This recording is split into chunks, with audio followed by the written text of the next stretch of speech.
अस्सलाम वालेकुम दोस्तों, मेरा नाम है अजीम और आप देख रहे हैं मिस्टर इंजीनियर यूट्यूब चैनल। दोस्तों आज की इस वीडियो में हम आप लोगों के सामने बहुत ही कमाल की एक छोटी सी वेरिएबल डीसी पावर सप्लाई लेके आए हैं। इस वेरिएबल डीसी पावर सप्लाई का इस्तेमाल करते हुए आप अपनी मर्जी के वोल्टेजेस इससे ले सकते हैं। जैसा कि आप लोग जानते हैं कि इलेक्ट्रॉनिक्स के प्रोजेक्ट्स के अंदर आप लोगों को डिफरेंट टाइप के वोल्टेजेस की जरूरत पेश आती है।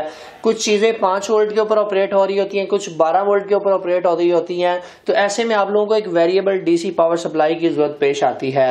तो ये डीसी पावर सप्लाई आपके इलेक्ट्रॉनिक्स के DIY प्रोजेक्ट्स के अंदर काफी ज्यादा कारआमद साबित होने वाली है। आज की इस वीडियो में हम आप दोस्तों को यही बताएंगे कि इस वेरिएबल डीसी पावर सप्लाई को असेंबल किस तरह से किया जाता है, कौन कौन से कंपोनेंट्स को आपने कहां कहां पे लगाना है।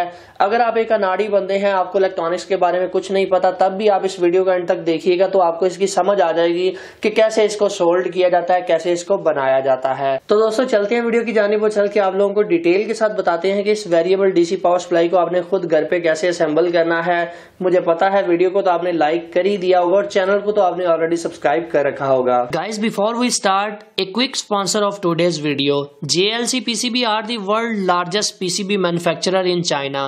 They offer 2-layer, 4-layer, 6-layer and SMT stencil.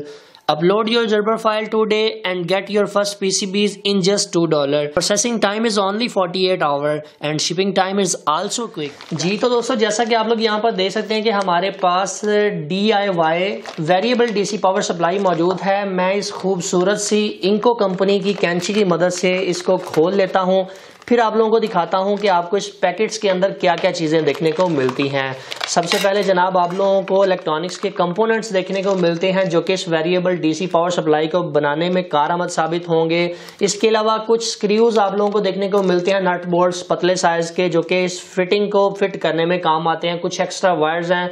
आपको यहाँ पर एक बहुत ही खूबसूरत सी बॉडी देखने को मिलती है जो इस वेरिएबल डीसी पावर सप्लाई में इस्तेमाल होगी। एक अदद छोटा सा डिजिटल वोल्ट मीटर है जो आपको ये गाइड करेगा कि आपके कितने वोल्टेज हैं। मेन पावर लीड आप लोगों को देखने को मिलती है। इसके अलावा आप लोगों को यहाँ पर 12 वोल्ट का ट्रांसफार्मर देखने को मिलता है और यहाँ पर एक अदद PCB आप लोगों को देखने को मिलती है। और साथ ही साथ आप लोगों को एक यूजर मैनुअल देखने को मिलती है जिसमें आप लोगों को प्रॉपर गाइड किया गया है कि किस तरह से आपने कंपोनेंट्स को लगाना है, कौन कौन सी वैल्यू का कंपोनेंट किस जगह पे प्लेस किया जाता है। जो इलेक्ट्रॉनिक्स में नए दोस्त हैं मेरे, उनको अक्सरियत में ये मसला आता है कि उनको कंपोनेंट्स की वैल्यू पढ़ना नहीं आती, उनको ये नहीं पता चलता कि कौन सा कंपोनेंट किस जगह पे लगाना है। तो इस वीडियो में मैंने आप दोस्तों को यही गाइड करना है कि कैसे आप कंपोनेंट्स को फाइंड कर सकते हैं, कैसे उनकी वैल्यूज को चेक कर सकते हैं और कैसे आपने उनको प्लेस करना है। इस डायग्राम को मैं यहाँ पर सामने रख लेता हूँ ताकि मैं इसको फॉलो करके इसको असेंबल कर सकूं। मगर उससे पहले मैं अपनी इस PCB को यहाँ पर माउंट कर लेता हूँ ताकि हम इसके ऊपर कंपोनेंट्स लगाना स्टार्ट करें। अभी दोस्तों यहाँ पर बारी आ जाती है इस PCB के ऊपर कंपोनेंट्स को लगाने की। तो कुछ लोगों को रजिस्टर की वैल्यू पढ़ना नहीं आती, उनको ये समझ नहीं आती कि कौन सी वैल्यू की रजिस्टर कहाँ पर लगानी है। अगर गलती से कोई एक रजिस्टर गलत वैल्यू की लग जाए तो सर्किट प्रॉपर तरीके से काम नहीं करता, प्रोजेक्ट फेल हो जाता है। तो उसका सलूशन जनाब हमने बहुत ही आसान निकाला है। प्ले स्टोर के अंदर जाकर आपने मिस्टर इंजीनियर सर्च करना है। तो जैसे ही मिस्टर इंजीनियर सर्च करेंगे हमारी 3 से 4 एप्लीकेशंस आप लोगों को नजर आएंगी जिसमें रजिस्टर कोड कैलकुलेटर के नाम से आपने इस एप्लीकेशन को डाउनलोड कर लेना है। इस एप्लीकेशन को डाउनलोड करने के बाद आपने इसे इंस्टॉल कर लेना है और ओपन कर लेना है। इसमें पहले नंबर पर ये जो रजिस्टर है ये आपकी THT यानी कि थ्रू होल रजिस्टर होती है। यहाँ पर आपने 3 बैंड के रजिस्टर भी चेक कर सकते हैं, आप यहाँ पर 4 बैंड वाले रजिस्टर भी चेक कर सकते हैं और 5 बैंड वाले रजिस्टर को भी चेक कर सकते हैं। चूंकि यहाँ पर इस PCB के अंदर 5 बैंड वाले रजिस्टर का इस्तेमाल किया गया तो मैं 5 बैंड के ऊपर क्लिक कर दूंगा और इसके बाद यहाँ पर जो जो रजिस्टर आएगी उस कलर के ऊपर क्लिक करता जाऊंगा और मेरा ये जनाब कैलकुलेटर मुझे बता देगा कि जनाब आपकी फलां रजिस्टर यहाँ पर लगेगी। अब जनाब मेरे पास जो पहले नंबर पर रेजिस्टेंस आ रही हैं वो यहाँ पर उसका कलर कोड है brown black, black brown and then black. तो मैं क्या करूंगा, brown black, black brown and then brown. तो आप लोग यहाँ पर देख सकते हैं कि 1 किलो ओम की हमारी ये रेजिस्टेंस है। तो मैं जनाब इसको निकाल कर जहां पर 1 किलो ओम लिखा है वहां पर लगा दूंगा। तो इस PCB के ऊपर प्रॉपर तरीके से मेंशन किया गया है कि जनाब 1K की रेजिस्टेंस आपने यहाँ पर लगानी है। तीनों 1 किलो ओम की रेजिस्टेंस से ऊपर नीचे आप लोगों को यहाँ पर नजर आएंगे। मैं जरा जूम करके आप लोगों को दिखा देता हूँ। अभी जनाब तीनों 1 किलो ओम की रेजिस्टेंसों को लगाने के बाद नेक्स्ट जो हमारे पास रजिस्टर आती है वो 10K और 100K की है। सेम वही तरीकाकार है। मैं जनाब रजिस्टर की वैल्यू को यहाँ पर कैलकुलेटर के ऊपर लिख लूंगा ताकि मुझे पता चल सके कि मैं सही वैल्यू के रजिस्टर लगा रहा हूँ। 10K की रेजिस्टेंस को लगाने के बाद बारी आ जाती है 100 किलो ओम के रजिस्टर को लगाने की। इसके बाद जनाब 240 ओम की रेजिस्टेंस बिल्कुल इसी के साथ लगेगी। दोस्तों जैसा कि आप लोग यहाँ पर देख सकते हैं कि हमने इन सभी रजिस्टर्स को इस पीसीबी के ऊपर लगा लिया है। अभी इसके बाद बारी आ जाती है डायोड्स को लगाने की और उसके बाद छोटे साइज के कैपेसिटर्स को लगाने की। तो डायोड को लगाते वक्त आपने इसकी पोलैरिटी को जरूर देखकर लगाना है। निशान वाली साइड पे आनी चाहिए, यानी कि जो निशान बना हुआ है ये निशान वाली साइड के ऊपर ही आना चाहिए। तो मैं अभी डायोड्स को लगा लेता हूं। अभी दोस्तों बात करते हैं इस वेरिएबल डीसी पावर सप्लाई की कीमत की और ये मिलेगी कहां से। इस वेरिएबल डीसी पावर सप्लाई की कीमत 1499 रुपए है। smarteshop.pk के नाम से जो हमारी ऑफिशियल वेबसाइट है वहां से जाके आप इसको परचेज कर सकते हैं। लिंक मैं डिस्क्रिप्शन में डाल दूंगा, वहां से आप इसको परचेज कर लीजिएगा।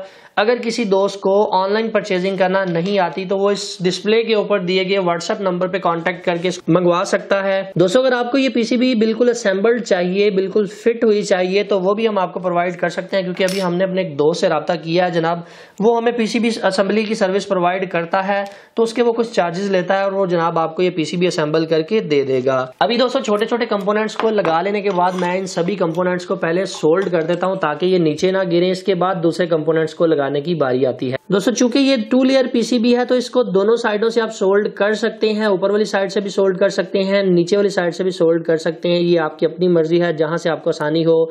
मैं मोस्टली पीसीबी को ऊपर वाली साइड से इसलिए सोल्ड करता हूं ताकि कंपोनेंट्स नीचे ना गिरे। ऊपर वाली साइड से सोल्ड करने के बाद मैं नीचे वाली साइड से देखता हूं कि अगर कुछ लूजिंग रह जाए तो मैं वहां से उसको कवर कर लेता हूं। अलबत्ता मोस्टली ऊपर से सोल्डिंग करने से ही हमारी पीसीबी आसानी से सोल्ड हो जाती है।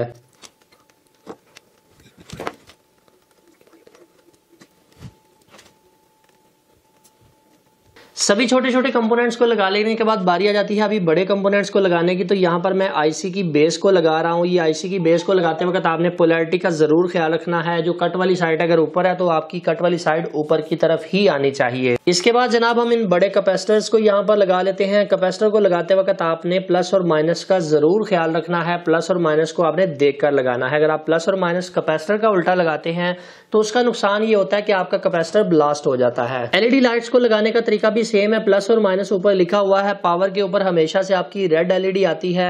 सिग्नल के ऊपर आप ग्रीन कर सकते हैं, हाई के ऊपर आप येलो कर सकते हैं, वो आपकी अपनी मर्जी है। अभी बारी आ जाती है इन सभी कंपोनेंट्स को सोल्ड करने की और सोल्ड करने के बाद फिर जो थोड़े से बकिया कंपोनेंट्स रह गए हैं हम उनको इसके ऊपर लगा लेते हैं।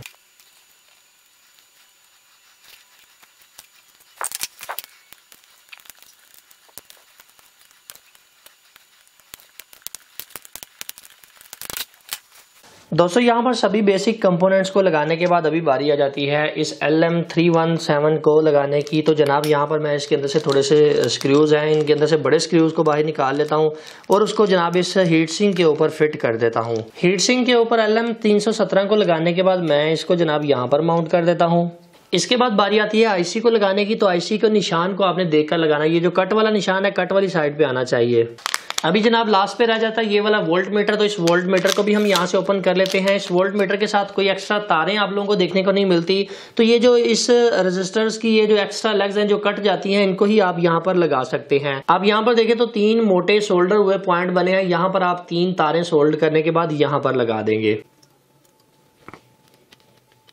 लीजिए दोस्तों हमारी मुकम्मल पीसीबी जो है वो असेंबल हो चुकी है। अभी बारी आ जाती है इसको इनपुट सोर्स के साथ कनेक्ट करने की। तो ट्रांसफार्मर को हम यहाँ पर कनेक्ट करेंगे। ट्रांसफार्मर की ये जो रेड वायर्स होती हैं ये इनपुट 220 वोल्ट की होती हैं और ये जो आपको ब्लू वायर्स नजर आ रही हैं ये आपकी आउटपुट की तारें होती हैं जहाँ पर 12 वोल्ट AC निकल रहे होते हैं। तो दोनों तारों को मैं यहाँ पर रखकर सोल्ड कर देता हूँ। इसके बाद कुछ एलिगेटर्स आप लोगों को यहाँ पर देखने को मिलते हैं और कुछ वायर्स देखने को मिलती है। इनको मैं इसके साथ सोल्ड करके इसकी फिटिंग में बंद कर लेता हूँ, फिर आप लोगों को चेक करवाता हूँ। अगर आप फर्स्ट टाइम इस पीसीबी को बना रहे हैं तो आप इसको पहले ही टेस्ट करें बाद में फिट करें। दोस्तों जैसा कि आप लोग यहाँ पर देख सकते हैं कि मैंने इस वेरिएबल पावर सप्लाई को टर्न ऑन किया है। तो आप यहाँ पर देख सकते हैं कि ये प्रॉपर तरीके से काम करने लग चुकी है। 14 वोल्ट तक ये मैक्सिमम जाती है और इसी नॉब की मदद से आप इसकी जो वोल्टेज रेंज है उसको कम कर सकते हैं।